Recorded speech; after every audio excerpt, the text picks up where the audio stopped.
Hi! Good day, everyone!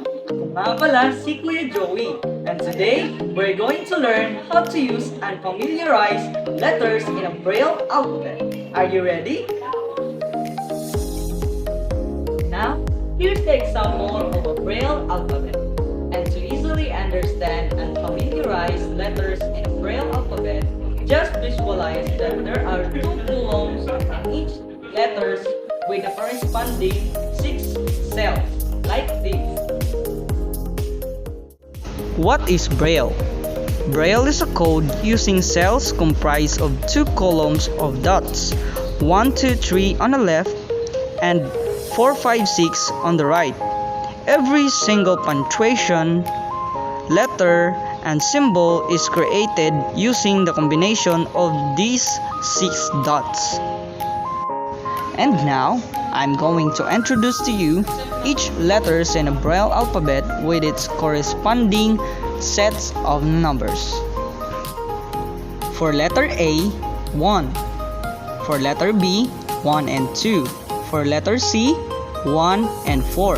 For letter D, 1, 4, 5. For letter A, 1 and 5. For letter F, 1, 2, and 4.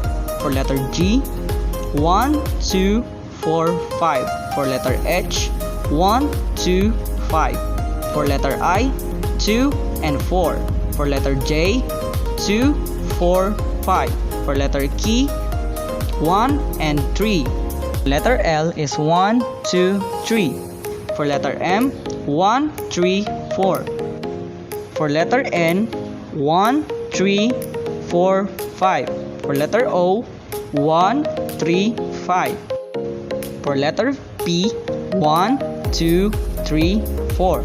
For letter Q, 1, 2, 3, 4, 5. For letter R, 1, 2, 3, 5. For letter S, 2, 3, 4.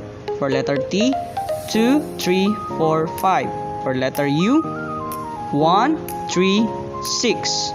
For letter V, 1, 2, 3, 6. For letter W, 2, 4, 5, 6. For letter X, 1, 3, 4, 6. For letter Y, 1, 3, 4, 5, 6. For letter Z, 1, 3, 5, 6.